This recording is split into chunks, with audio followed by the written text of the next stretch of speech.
Halo teman-teman, perkenalkan nama saya Salsa Bilmantika dengan NIM F1D021066.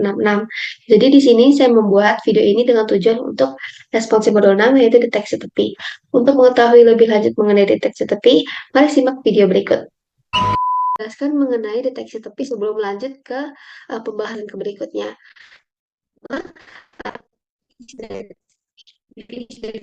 Ya, perubahan derajat keabuan mendadak dalam jangka waktu yang singkat antara suatu entitas dengan entitas lain dengan tujuan untuk meningkatkan penampakan garis batas objek dalam citra. Contohnya itu segmentasi objek, pengenalan pora, serta pemadanan citra. Nah, kemudian tiga operator penting dalam operasi deteksi tepi. Yang pertama, operator Sobel. Operator Sobel adalah operator yang digunakan untuk menghitung gradien dengan bentuk matematis menggunakan kuadrat. Yang kedua, Prewitt.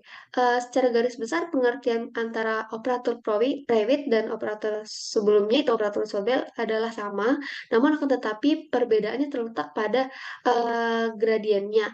Karena Prewitt ini gradiennya menghitung uh, dari dua arah. Selanjutnya yang terakhir yaitu operator Roberts. Operator Roberts merupakan operator yang mengukur perubahan intensitas sepanjang garis diagonal. Jadinya kita bahas mengenai apa? Yang pertama, channel operator Sobel. Operator Sobel itu terdiri dari dua sumbu, yaitu sumbu X dan sumbu Y. Selanjutnya, channel operator P juga sama-sama terdiri dari sumbu X dan sumbu Y. Nah, tapi terletak perbedaan pada channel dari operator Roberts dengan gradien plus dan minus untuk menghitung diagonalnya, dan juga terletak dari perbedaan dari matriks 2 kali 2 yang operator Roberts ini gunakan. Nah, selanjutnya saya akan memberikan contoh mengenai cara perhitungan dari kernel operator Sobel. Maka dari itu, simak video berikut. Dari satu entitas, penggunaan zero padding ini sebenarnya tidak terlalu berpengaruh tergantung pada nilai identitas itu sendiri. Jadi memang lebih baik dan lebih disarankan untuk menghitung nilai dari suatu entitas itu menggunakan zero padding. Karena ketika kita menggunakan nilai dari zero padding, maka mencakup keseluruhan dari nilai intensitas matriks itu sendiri. Sebagai contoh, saya akan memberikan suatu per simulasian, di mana ketika kita menggunakan zero padding, maka teknik window yang dilakukan dimulai dari sini.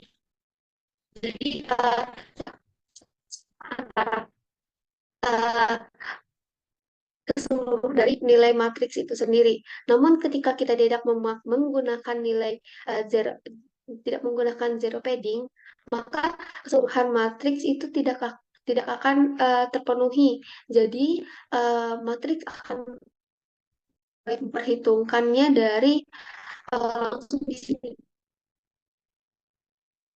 Ya, jadi disarankan untuk memakai nilai zero padding.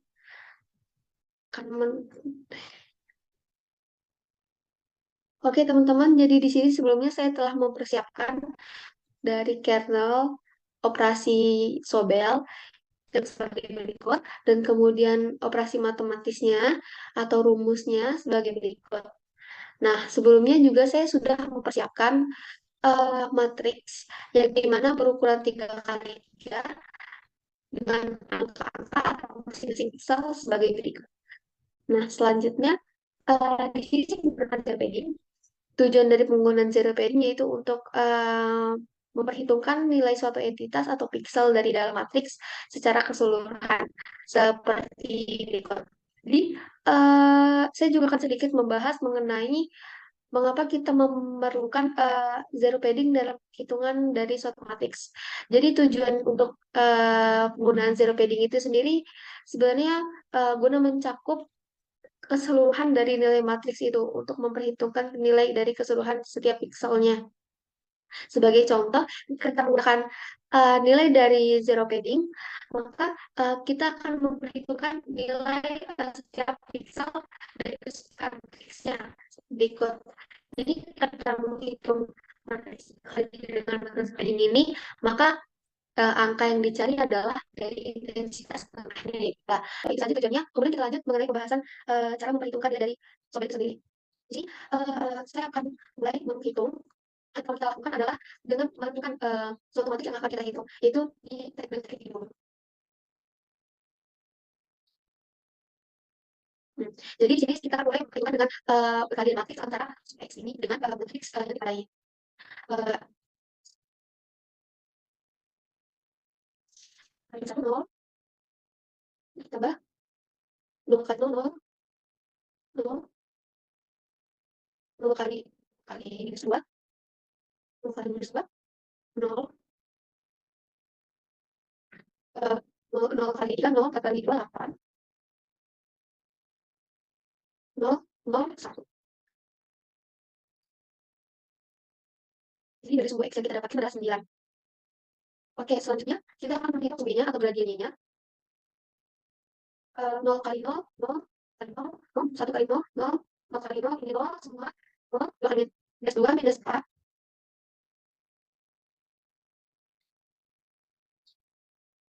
minus 4, 1 kali minus 2, tapi 1 kali minus 1, minus 1. Jadi di sini dapat dilihat gambarnya adalah minus 5. Oke, sudah. Kali itu kita menggunakan, saat ini kita akan menggunakan rumus dari perhitungan sobat itu sendiri, di mana rumusnya M sama dengan kuadrat Sx 2 ditambah nilai dari gradien atau sumbu Y isi pangkat 2 sama dengan akar dari 9 plus 2 ditambah minus 5 pangkat 2. Maka hasilnya adalah 106. Atau kuadrat dari 106 yaitu 10,9.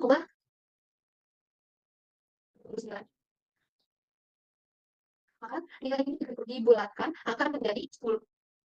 Jadi dapat diketahui bahwa nilai dari intensitas piksel yang ditandai yaitu 10.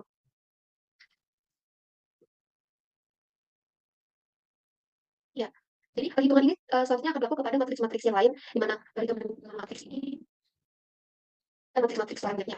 Ya, akan jadi ketika kita selesai ini perhitungan seperti ini secara terus, kita peroleh hasil di mana hasilnya dengan matriks seperti ini bukan menjadi matriks hasilnya itu seperti ini. Oke, jadi saja mengenai perhitungan dari Sobel. Selanjutnya kita akan melakukan perhitungan dengan menggunakan codingan dan algoritmanya. Maka itu tetap berada di sini. Oke. Di sini saya akan mencoba menjelaskan dari jurnal yang telah dibuat sebelumnya. Ini library NumPy, di mana library NumPy ini merupakan library yang digunakan untuk melakukan perhitungan matematika, dan library Matplotlib ini sebagai visualisasi data, dan setelah itu library CV2ACV sebagai pengolahan citra dan video. Yang menggunakan fungsi dari ini, atau memanggil variabel pertama, memanggil variabel peak dengan dengan fungsi update sebagai pembaca dari modul 6 kemudian diubah menjadi grayscale, kemudian di grayscale dengan library CV yang akan menampilkan hasil sebagai berikut. Di sini dapat dijelaskan bahwa yang dilakukan adalah membuat fungsi Sobel image dengan kernel image, dan kemudian mengambil image atau variabel yang telah dideskripsikan sebelumnya menggunakan image shape. Kemudian melakukan pendefinisian dari kernel yang digunakan, yaitu X dan Y dengan operasi Sobel. Selanjutnya melakukan padding pada gambar dengan image satu-satu dengan metode padding konstan, yang kemudian memulai loop untuk setiap pixel pada gambar yang padding sebelumnya. Dan setiap iterasi dari loop mengambil matriks 3 dengan kemudian menghitung konvolusi, nilai evolusinya antara submatriks kernel dan submatriks sumbu X dan sumbu Y. Selanjutnya, menghitung magnitudo dengan menggunakan rumus kemudian dan menghitung magnitudo absolut seperti yang saya tanda ini. Dan setelah menghitung nilai absolutnya, itu mengembalikan dengan return result result X pada sumbu X dan result Y pada sumbu Y. Setelah loop selesai dan mengembalikan nilai selesai, maka menggunakan uh, metode untuk membuat hasil dari deteksi di mana yaitu nilai 131 untuk deteksi pada sumbu X yang sumbu X plot 132 untuk mendeteksi pada sumbu Y dan plot jadi untuk mendeteksi dari hasil sebenarnya itu sendiri menunjukkan bagaimana proses pendeteksian tepi menggunakan operasi dari seperti ini. Yang selanjutnya itu uh, dari pendeteksian tepi operasi secara garis besar sama dengan operasinya yaitu Sobel, namun tetapi perbedaannya hanya terletak pada channel mana saja. Di mana secara singkat penjelasannya yaitu yang pertama membuat kernel untuk sumbu X dan sumbu Y, nah, yang kedua menginisialisasi array kosongnya, yang ketiga membuatkan padding pada gambar, yang keempat melakukan looping sumbu pixel, yang kelima menghitung nilai konvolusinya. Untuk nilai konvolusi, yang keenam menghitung nilai itunya. Yang ketujuh memberikan hasil deteksi P seperti resnya, dan yang terakhir itu melakukan plotting menentukan hasil dari operasi yang dilakukan. Dia untuk perhitungan dari semua itu hanya operasi kernel saja dengan mendeteksi dua dan dengan produk besarnya dan menggunakan library plot dengan sesuai dengan yang digunakan. Nah, selanjutnya untuk soal nomor dua, yaitu buat panel, di mana yang diperlukan adalah dengan membuat array sum dengan 3 elemen awal, yang kedua itu membuat array image yang terdiri dari image 1, 2, dan 3, dan yang selanjutnya itu membuat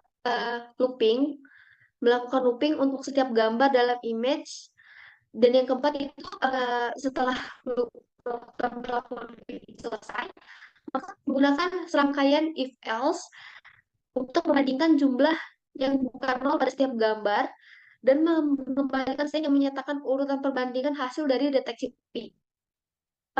Dan yang terakhir itu memanggil fungsi dari kompetitor itu sendiri dengan 3 hasil deteksi, yaitu hasil swap di mana hasil sobel, yang kedua hasil pre di mana hasil prewit, dan yang terakhir itu hasil di mana hasil best. Sehingga menunjukkan bahwa dari metode tersebut hasil terbaik dari rumus sobel dan robel. Mungkin itu saja dari video yang saya sampaikan. Apabila terdapat kekurangan, mohon maaf. Terima kasih. Dadah teman-teman.